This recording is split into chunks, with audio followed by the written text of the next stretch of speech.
is the sports station with granite roots. This is ESPN New Hampshire, streaming live on ESPNNHradio.com.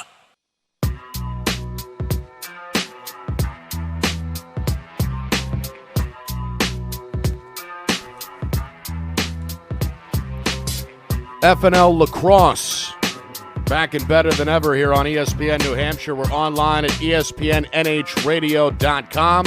And, of course, we're presented by the Nashua Sports Academy. Nick and Astis, along with Coach Chris Hetler, Chris Cameron. Want to thank Kyle Devitt of Inside Lacrosse for jumping on live in studio as well. Good stuff from Sean LeBlanc, the new head coach at Londonderry High. They've got their hands full right off the bat tomorrow, opening day matchup with Bedford. And with that being said, let's get the Bulldog perspective from their head coach, Matt Guerard, who joins us now. Coach, good morning. Good morning, gentlemen. How are you?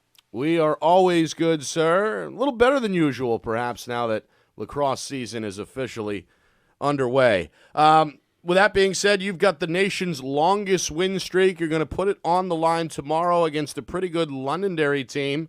Well, first of all, what is the streak at, Coach? I always get this confused. Is it 60?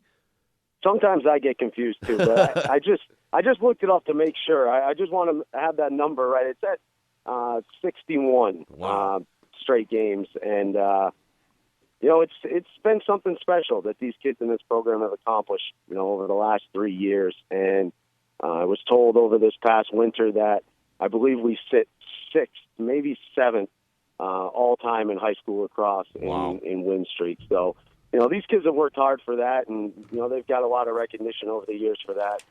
And it's something special they've accomplished. Is that something on the mind right now of the club you have in place? I'd be lying to you if I said no. That's the move to Division I from Division II this year is going to make our schedule and extremely hard, probably the hardest it's ever been. Over the last 7-8 years, we're going to be facing programs that have been dominant at the top level for 10-15 years, including Bishop Girton, and Pinkerton, and the programs that have always given everybody a run with Souhegan and Londonderry and Hanover. We're not going to be able to look past any teams this year, quite possibly the way we might have been able to in the past. When you look at his schedule, where you got a couple of games, where quite possibly the score might get a little lopsided. But this year, there's not a one game on my schedule this year where I look at and I say, all right, that might get lopsided. We're in for a battle from start to finish, starting tomorrow with Londonderry. All right, Coach Chris Cameron, great win last night over 3D. Yeah, it was. It was great. We missed you, Coach. All right, I'll be there next week. So you talked about your schedule. One of the games you're playing Medfield. So you definitely, this is a talk that we have. Do you want to go for that higher seed, or do you want to challenge yourself and make yourself better? And you certainly did that by playing two Massachusetts schools in Lexington. They might be down a little bit, but I think Medfield's as strong as ever. They lost a tough one to Foothills, California last night. I think it was 12-11 in overtime last night. So, and one thing I talked about in the opening was how you beat four Division I teams last year by a total of 10 goals. So you guys have that experience or that thing. Sometimes it's the players, sometimes it's the coaching to win those tight games. Yeah, I mean, my perspective on that is the only way you're going to make your program better and your players better is if you challenge them every single day. And with the schedule the way it is in New Hampshire, you're able to add a few games outside of the regular season schedule that they hand to you. So, this year I figured, we're going to be a pretty competitive team, all over the field. So I figured, you might as well go challenge yourself, with some of the best schools around. And, we were fortunate enough to be able to get a team like Medfield on our schedule. And, that's one that, I think probably one that we're going to have to prepare for a week, maybe even 2 weeks, because they're going to be, some really, really tough competition, being one of the better teams, in Massachusetts. Coach, good morning. Chris Hetler. Hey, good morning. Hey, so you lost some talented seniors last year, but you obviously have a lot of depth coming back. Out of the units, out of goaltending, defense, midfield, attack, who are you looking really to step up for you this year? What out of those units? Well, we bring back leaders at every position for us. At attack we bring back Tyler Sullivan, who's been a starter since his freshman year. At the midfield we're very strong in leadership with our captain, Sam Stanton, Michael Valis. We bring back midfield also Dakota Clark, who has committed himself to Air Force, who's become a great leader this year with a lot of the young kids. And defensively, we bring back all four guys from last year's rotation. So probably the greenest part of our team would be our goaltender. Like a lot of teams across the division, we're very young at the goaltender spot. This year, we're going to rely on a sophomore in Sean Tierney, who was a backup last year to Matt Howe. So they're big shoes to fill, but I think all around, we've got enough leadership to help our young kids, grasp the concepts really quick and, acclimate themselves to the fast high school game, coming out of the youth level. Matt, one of the themes of the program today has been at the Face-Off X, how New Hampshire is so loaded in talent with the way these kids are going off to the big colleges. But if you don't have a face-off guy in Division I, it's going to be a challenge. And you're fortunate where you have two.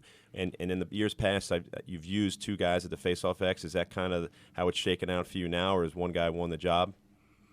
No, you're right on that. We have two really good face-off guys this year. We've got one, veteran in Colin Cashin, who's been a mainstay for us at the Face-Off X and worked extremely hard, at his craft. And he's been challenged very closely this year by a freshman in Zach Tucci, who has really stepped up for us, and we're going to keep that two-man system going, and hopefully one guy wins the job, because going with one face-off guy sometimes can play to your advantage, and that guy getting red hot and winning face-offs in close and critical games, and but if it stays as competitive as it has over the last couple of weeks of preseason, we'll always stay with two guys as long as we can. Coach, let's preview the matchup on Monday a little bit here. You got Londonderry coming in. You get them at home, but new head coach, new system. What are some of the challenges? Is there some difficulties coming into that game? Do you feel kind of blindsided by it? Do you have a good read on them? What are you expecting out of that game on Monday? Well, I'll be honest with you. It's a little nerve-wracking when you go against a team that has a brand new coach, brand new system. Utilizing players in different ways. But we played them last year to a close game, to a 7-5 game, and I think that we've got a good handle on some of their returning guys. The system itself, might be different, but if you prepare yourself for every little thing to happen like we do, we prepare ourselves for man-to-man, we prepare ourselves for zones, we prepare ourselves for seeing different, man up and man down looks. If you can prepare yourself for, almost anything, when it happens, you're able to adjust. And I think that's what, has benefited us in the past is, being able to go up against all the different types of, defenses and offenses and being able to adjust fairly quickly. But tomorrow, it's going to be a battle. Looking back at the film from last year and the guys they bring back, and I know how good of a Coach LeBlanc is. Coming out of the gates, the first game of the season, having that huge test is something we're looking forward to. But on the other end, with a new coach, it could be a little nerve-wracking, right from the start, trying to adjust. Sounds like you guys are pretty confident, though. I mean, is there going to be a 62-0 cardboard cutout in the stands tomorrow? Are you guys is that going to be there?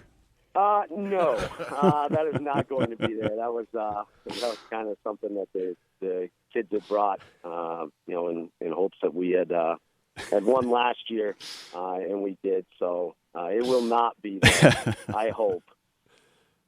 And then we don't want to look. It's in fairness to your team and your opponent. So we could talk next week about there's another game that looms on the horizon in Pinkerton, because that's certainly I don't think you're going to catch them by surprise after last year's game. So we'll worry about that next Sunday. In fairness to Londonderry and your team. Yeah, we're prepared right now for Londonderry, and like all other schools and all other coaches, we take one opponent at a time. We got Nashua between Londonderry and Pinkerton, so we're not looking past anybody this year. I don't think this is a year where it's even possible to do that. Being in a brand new division and against brand new coaches and systems, we've really got to take it one game at a time, and that's kind of the philosophy this year. So, we're prepared for Londonderry tomorrow, and hopefully it's going to be as big of a battle as we hope it is. Coach, good luck. Thanks again for joining us, and look forward to talking next time. All right, guys. Thank you very much for having me. Talk to you later.